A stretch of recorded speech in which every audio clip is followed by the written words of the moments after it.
Hey guys, I know it's been a little bit since my last video, so thank you to whoever's stuck around and whoever's watching right now. But here it is. This is finally my Echoes review that I promised like a few months ago. So go ahead and grab a snack, grab something to drink, get all nice and buckled in, because I have a few things to say.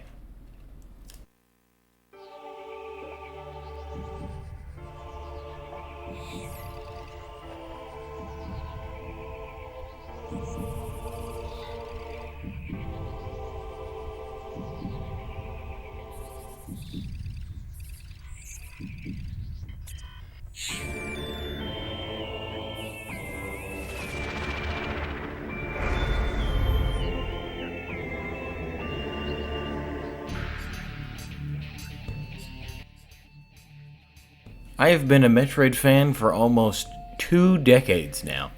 Started with Metroid Prime 1, and I haven't looked back since. Stayed within the Prime games for a long time, but later on I got introduced to the 2D classics as well, cementing my place as a true Metroid fan. However, even though I was a fan of the franchise, there was something that kept bothering me. Something always kind of in the back of my mind. It took a while before I was able to get my hands on Metroid Prime 2 Echoes, and when I did, I couldn't wait to get through it and beat the game. But I couldn't. Echoes was the game that I just couldn't finish. Echoes really sets itself apart from Prime 1, even though it was released just only 2 years after. Everything was grittier, bleak, hopeless even. This game was filled with despair. Not only that, but Echoes also turned up the difficulty as well. I thought Prime was scary and hard when I was a kid, but little did I know what I was getting myself into. Because of these twists and changes to the sequel of my favorite game, back when I first played it, I hated it, and I blamed the game for continually losing. But before we really get any further, let me get into the story and the lore behind the Echoes. Echoes takes place sometime after Prime 1, but as to how much time is not clear. Either way, Samus is under contract with the Galactic Federation to search for a missing squadron within the Dasher region. Their last known location? Aether.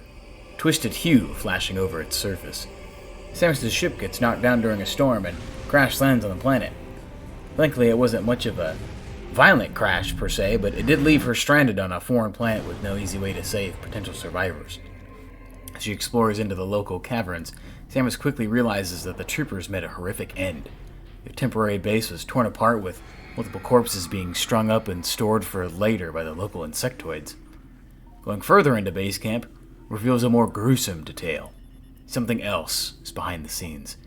Dark clouds wash over the marine corpses and reanimate them right in front of Samus. Worse yet, Samus stumbles upon some ball of energy with a shadowy figure in front of it. She chases that figure into the sphere, which turns out to be a portal to another world. And this world is filled with monstrosities, with this shadowy figure at the helm. Samus is able to narrowly escape, but she loses most of her classic upgrades to those creatures that she encountered. So far, this doesn't really seem like a game that was made by Nintendo. Its sinister tones and emphasis on brutality makes the Echoes to which it is named more like cold screams from the dead. Prime 1's intro does have that spookiness, but it lacks the same punch that slaps the player in the face as soon as you enter the Galactic Federation encampment. It works so well because it continues longer than the scary intro to its predecessor. As soon as you leave the frigate Orpheon and chase after Ridley, the horror pretty much ends. It turns into this sense of discovery and adventure with its rainy environment, calm ambiance, and gentle music. Echoes, on the other hand, goes from the death-ridden base to the bleak surface of Aether. After following more clues, Samus discovers the rest of the force that made Planetfall, as well as their untimely fate. Through a video log left behind, we find out that these troopers were following a crippled space pirate vessel as it was headed for Aether's surface. They too had their ship wounded by the violent atmosphere and became stranded. No communications were able to get through, as they were truly cut off and alone. So, in horror movie fashion, the decision was made to split the squad into two forces, one to stay with the ship, and the other to establish a forward operating base, which Samus initially passed through. Roughly like 20-ish minutes into the adventure, and our main objective is a failure. as you can see.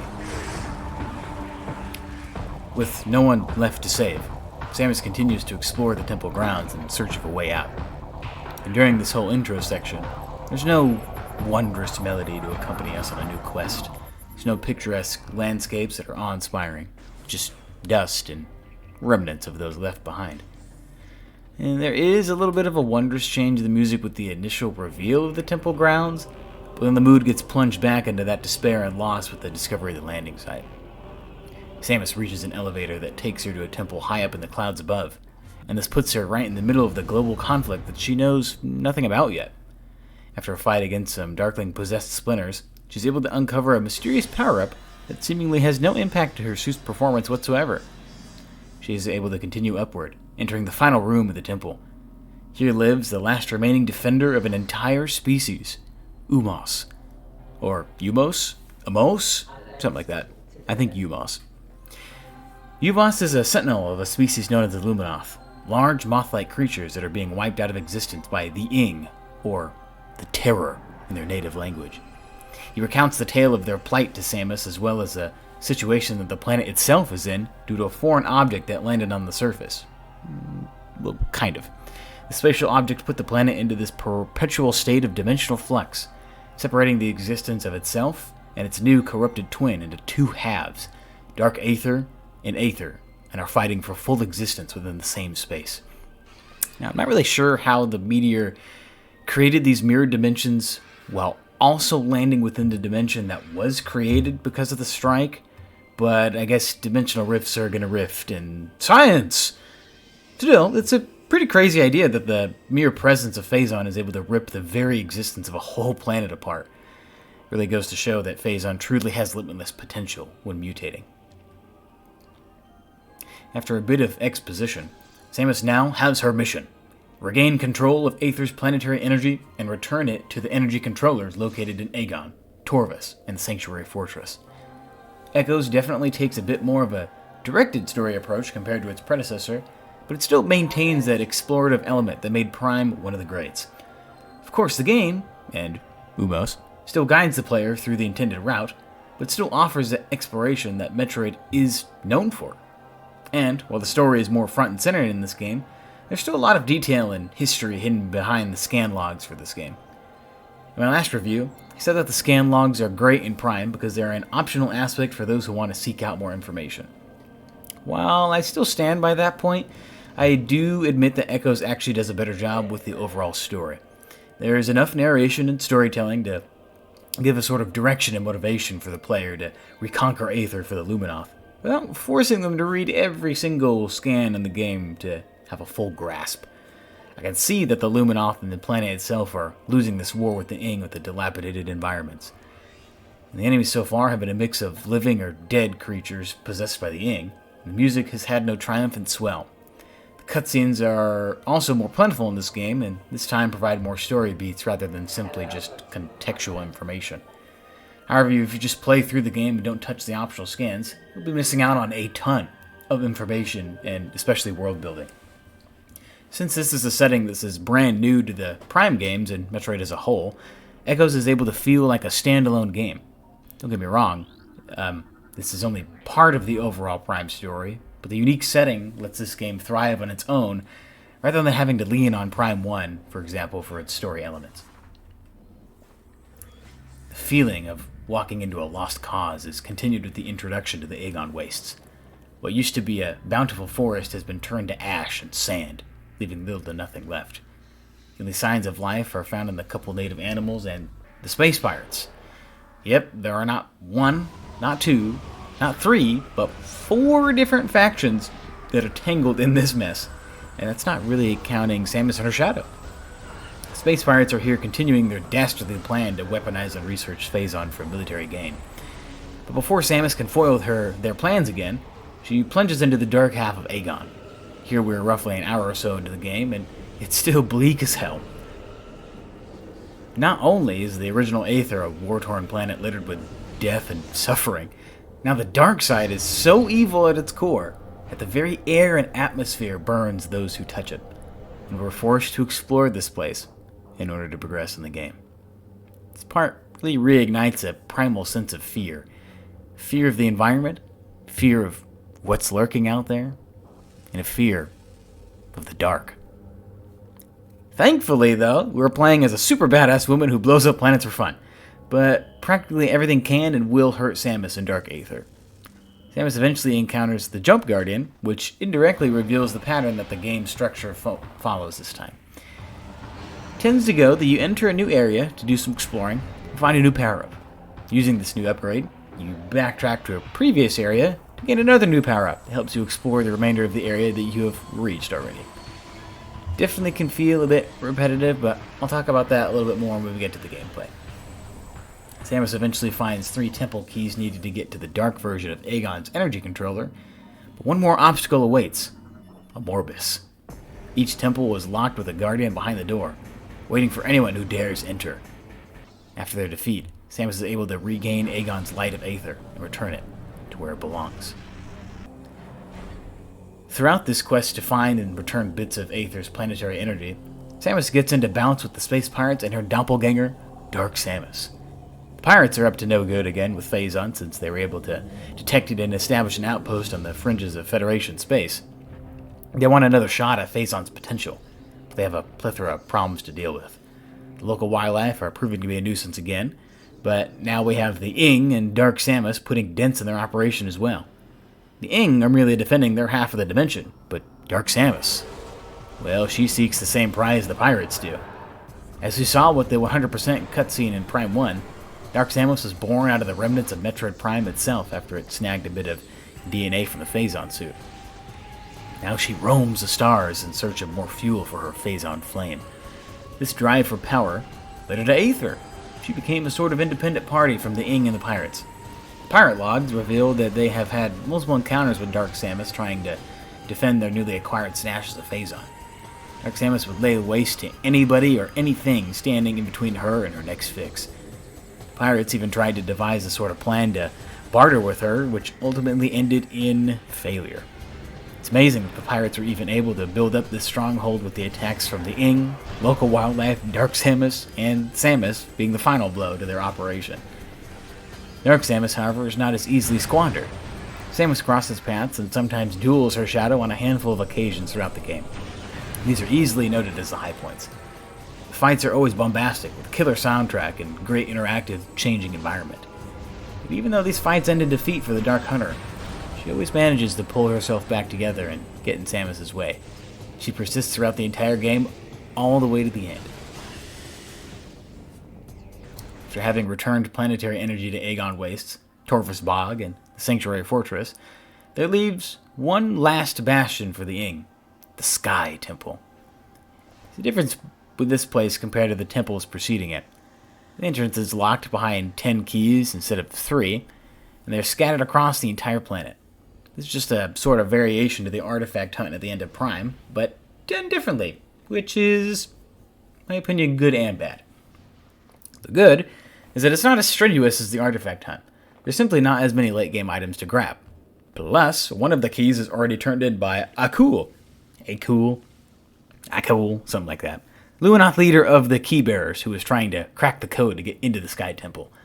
Turning in the 9 keys grants Samus access to the Sky Temple, which is the home to the Emperor Ing, the last guard to the final pocket of energy housed on Dark Aether.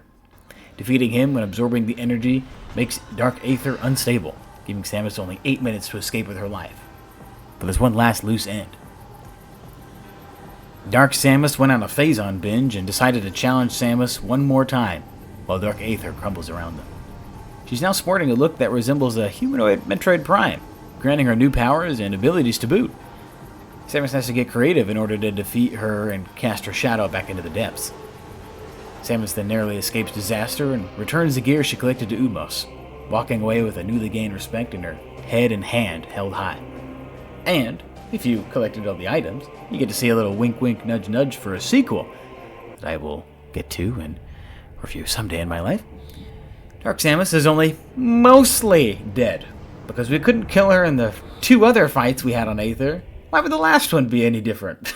But that's the ending of Echoes. Like I said, there's more importance and significance given to the story of this game to help connect it to the games before and after it, while also remaining a great narrative that can stand on its own. And there's still a wealth of lore when it comes to the pirate logs, Federation trooper records, Luminoth lore, that reveal the recent bloody history that makes all parties involved suffer. Alrighty, the gameplay. I have a lot of thoughts and nitpicks about the game changes Retro Studios made here, so let's just get going. Plays exactly like Metroid Prime 1, but with some minor differences here and there.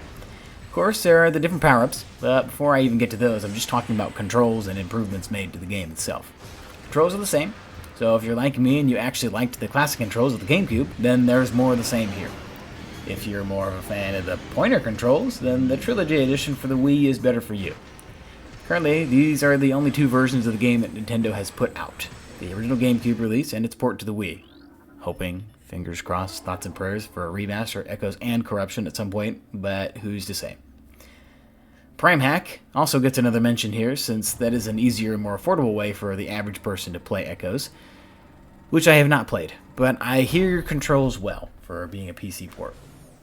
Some major differences between the games is the scan visor and how it looks. Scanning fills the same function and purpose as it did before, but with a beautiful facelift and quality of life adjustments. Instead of every object being these teeny tiny little orange squares, or red if they're important, the game makes the entire object a scan box.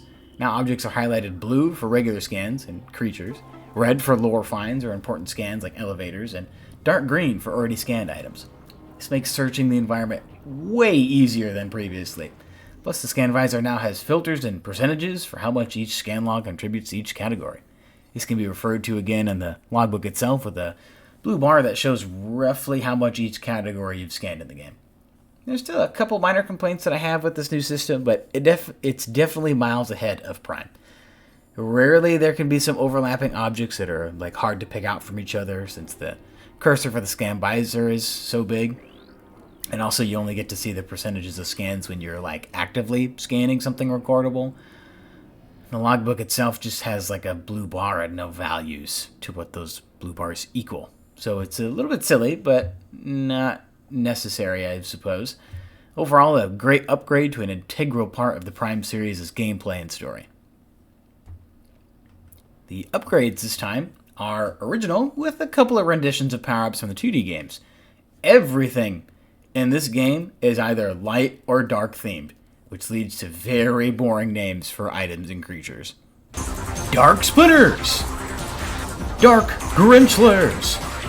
Dark Flogus, even though there aren't regular Flogus in the game. Dark Space Pirates! Dark Puffers! Dark Sentinel Crystals! Dark Galactic Federation Troopers! And Dark Samus! I mean, it's pretty much just dark, and dark for the prefix for the title. The Vari-suit becomes the default suit in this game, and since there are no superheated areas and echoes, it doesn't really have any special functionality. However, the dark and light suits play a more active role, since their big aspect is that they reduce the damage taken by dark aether's atmosphere. Or in the light suit cases, completely nullifies it. The light suit even grants the ability to fast travel and ride light waves, which is very unique, although a little underutilized. This game also brings a screw attack into the 3D space, which I think the developers did a great job on. It's not quite the weapon of mass destruction as it is in the 2D games, but it is a great movement tool that gives the player options for speeding up traversal. The Morph Ball returns with the same power-ups you got before, but this game really adds a lot of moments that require the Morph Ball to complete. Puzzles are more complex and ask a lot more skill of the player, and the spider rails are more involved and more frequent. Think of the Spider Ball track leading up to Plasma Beam in Prime 1. These new tracks are like that, but more common and well integrated into the current environment. Dark and light beams act like a variation of the ice and plasma beams, with the dark beam being able to entangle and snare enemies in place, and the light beam having burning properties. This is where I get really conflicted about how I feel about this stuff. When I first played the game, way back in middle school, I really hated the idea of ammo for beams, not gonna lie. I just wanted to run around and blow things up and use everything without any sort of repercussions for it. But Now I realize that these beams are actually pretty strong, especially when put to the right applications. Of course, the light beam will be good against enemies like the Ing and completely roast them out of existence, but don't knock the dark beam out of this too. I got a clip here to show you that shows how devastating it can be.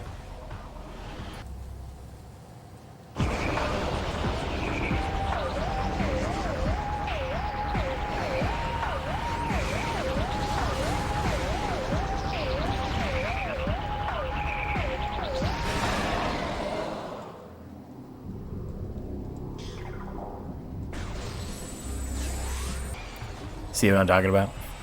It's like the beams can be strong in the right scenario.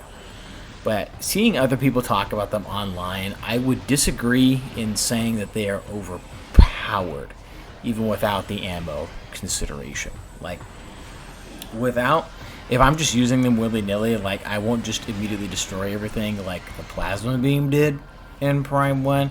It just doesn't happen here. Even with the Annihilator beam, it just doesn't seem like they're super strong.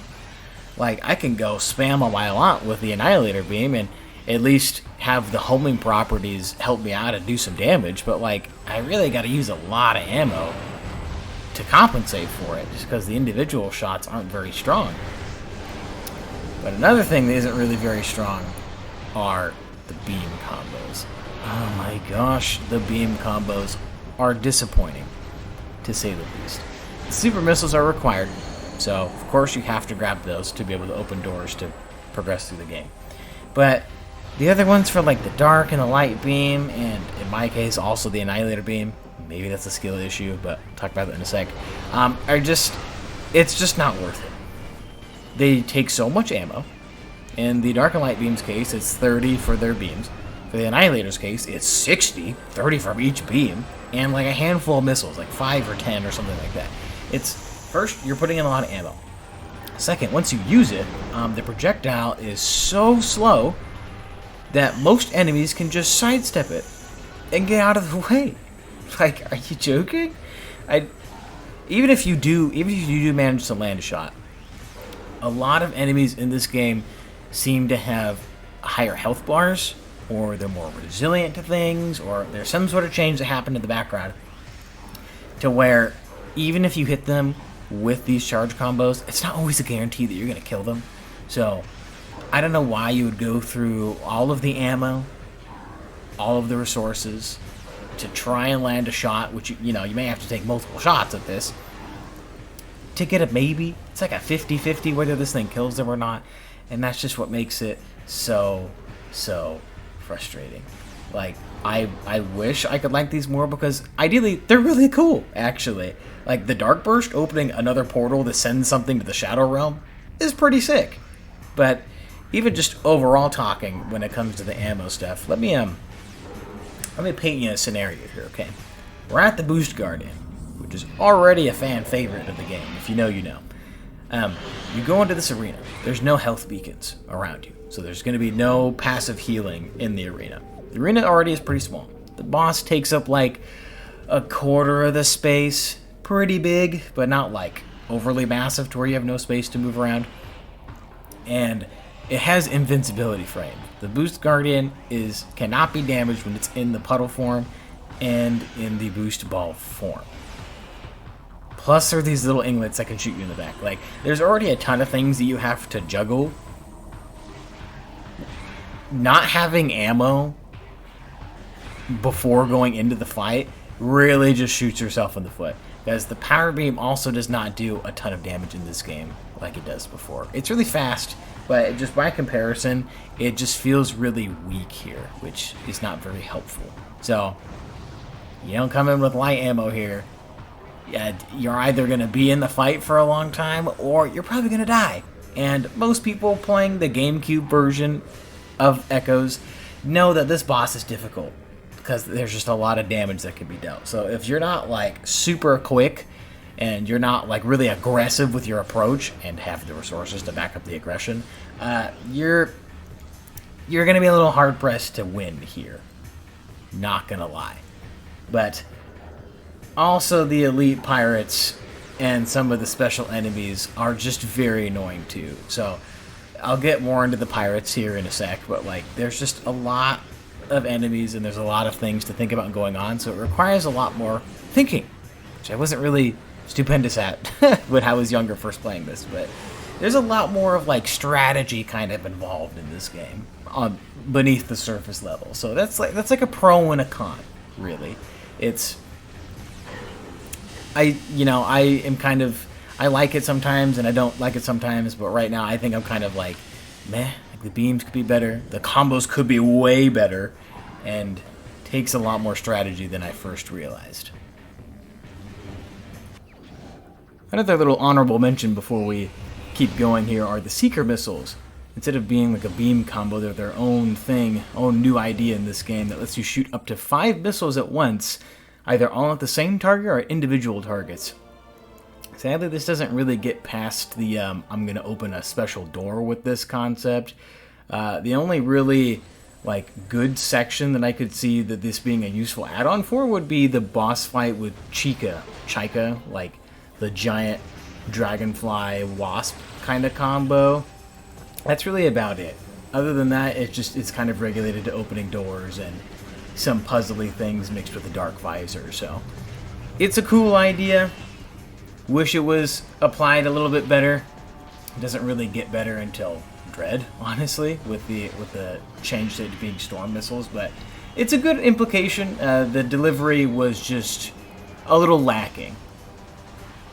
For some reason, the more annoying enemies have huge health bars in this game too.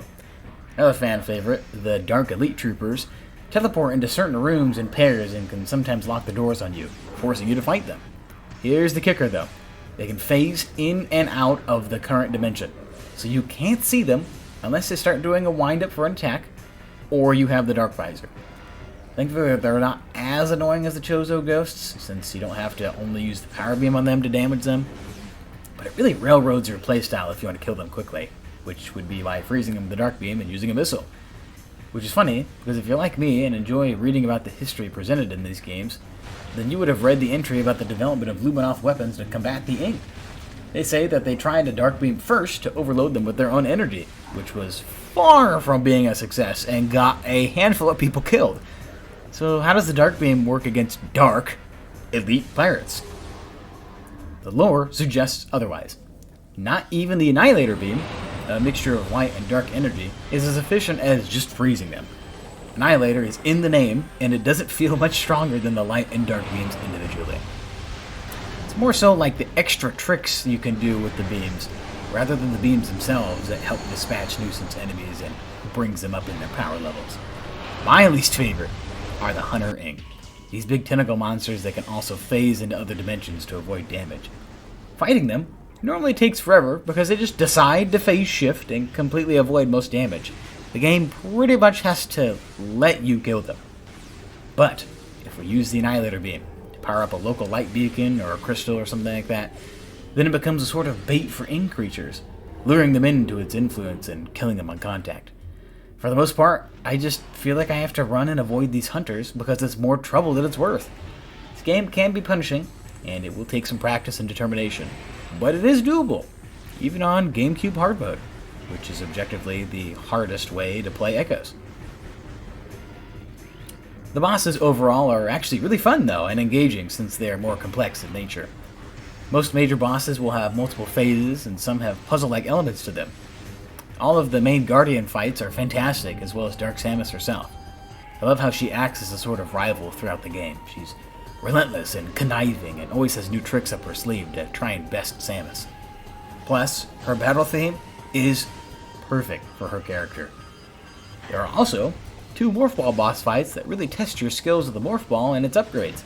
It's pretty incredible how well they improved the incorporation of the Morph Ball in this game without having to add a ton of new features to it. There are a lot more puzzles, items, and ways to use it and be effective with it. The world itself is a lot more woven together as well and interconnected than Talon 4 ever was. There are several elevators that create connections between all the main areas, creating more of a circular connection rather than using one area, macro caverns, as a highway of sorts, and everything else branches off of that. Instead of having to go back through several rooms and maybe a couple elevators. It cuts the travel time down to a handful of rooms at a time, which is much appreciated. One example of a good cut would be the progression from Boost Ball to Space Jump Boots back to Wave Beam in Prime 1. That portion is the biggest time buffer since you have to go through several elevators, across multiple rooms you've already had a chance to explore, just to get a double jump, only to head right back to Phendrana where you just were. Said in my last review that it is nice having a big world to get lost in and have a chance to truly explore your surroundings.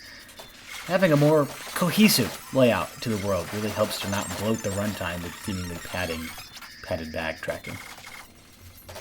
Overall, the game is challenging. There are a few elements that can still be annoying, but now that I'm looking at the game with a more analytical approach, I can see where the developers improved the 3D Metroid formula. And these changes are all positive ones.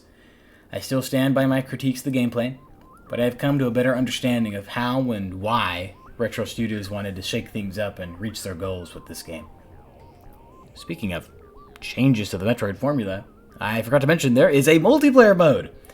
Not gonna lie to you though, I have barely played it, but I want to make sure that I cover everything in this game has to offer, so let's dive right in. Echoes lets up to 4 players duke it out in arenas themed from both Prime 1 and 2. There's an okay chunk of maps and items to use from the start, but the further you get into the main game, the more you unlock to use in this mode. It is bare bones, to say the least, but there are a couple of games that are a good time for a couple hours. It comes with 6 maps, but only 2 game modes to play, which are Deathmatch and Bounty Hunt. Deathmatch is your standard Slayer game type mode, while Bounty requires reaching a certain coin limit by killing other players. So it's the same game mode as Deathmatch, but with extra steps? You be the judge. It can be a fun time. However, the lack of variety and content makes the multiplayer seem a little bit of an afterthought. If you happen to have 3 other Metroid fans who want to give this a try, go ahead. It can be a great time with the right people, but there's a different game in the franchise that does a better job at the whole multiplayer shooter thing. The collective style and artistic approach is fitting for a game based around dark and light elements. Aether shows its wounds as you travel around its war-torn landscape. But that doesn't mean that it can't have beautiful backdrops and stunning environments once in a while. Dark Aether at times can be a little hard to differentiate which areas are which, but it still does a good job at creating a very hostile, alternate planet. I would love to see how a remaster would transform the color palette. I imagine it would look stunning with all those purples and reds and blacks, and the music still feels like Metroid, but with a slight twist. They do, in my opinion, overuse the Ing battle song, just kind of like a ton, like really overused. But other than that, the music is still good, and it's very fitting and unique, with Torvus Bog and Sanctuary Fortress being high on my list. And believe it or not, I have never attempted a speedrun of this game. Shocking, I know. Runs of this game can actually cut down a ton of time, but within the first few minutes you see how glitchy and bug-ridden the runs are. They require a lot of technical knowledge of the game and how it runs. And of course, the older the version, the more freedom the player has to accomplish skips and break the game wide open. Maybe one day I'll make an attempt at a run, but my time will definitely be very slow compared to the pros. I mean, my Prime Remastered run got knocked down to 10th place, for example, by an hour and a half or so. So I would have a lot of work to do to learn a completely new run. And I almost forgot to mention the completion bonuses for this. There aren't really too many, but there are a handful of galleries and art galleries that you can get by completing the game under different circumstances. So there's a few galleries under the 100% category, there's a couple galleries just for beating the game, and a handful for beating it on hard mode. I believe for a total of 6, over 100 pieces of artwork, concept art, storyboards, things like that to look at, which is pretty neat. But, you know, after you do your handful of playthroughs for checking all the boxes to get all the galleries, you know, that's kind of it. So, unless you're like me and are needing to replay the game several times to make sure you get enough footage and post a video on the internet for everyone to see, there isn't really, like, too much of a reason to, like, replay this game, but it has a few. So if you're into the concept art and the artwork thing, it's a nice little bonus to be able to see after you hit these challenges. I was wrong about Metroid Prime 2 Echoes. My original playthrough over a decade ago left me jaded at my favorite game's sequel. It was a slog to get through, especially Lower Torfus Bog. Hate you still with a passion. Death was behind every corner, and the layout of the rooms got me stuck and halted my progress numerous times. This is the Prime game that I have finished the least, and those negative thoughts hung over my head for a long time. But I got to thinking, and I played it a handful of times again, and since I've grown and I've become a way better gamer than I was back in middle school, plus I realized that the internet and guides are a thing, I now realize that I was the one at fault. Don't get me wrong, the game is still difficult to get through, and it's not the easiest game ever. But I definitely could have used my brain more when I was first playing it all those years ago. I really needed to experiment more and try new methods in order to really flex those muscles that Samus had the whole adventure. I simply let my frustration get the better of me. But now that I'm grown up, I have a newfound respect for this game. It leaves me feeling like this is like a hardcore version of Prime. Echoes has the challenge. It's got the expansive lore without relying on a previous game for inspiration. The layout of the levels makes it feel like a real world. The gameplay is more of what I love, plus all the minor improvements, tweaks, and buffs the developers made makes this game stand out as one of the greats. I don't think I'll ever drop Metroid Prime down from its spot as number 1. But I can safely recognize that Metroid Prime 2 Echoes is a great addition to the Prime trilogy that I hold so dear, and an awesome entry into the Metroid series.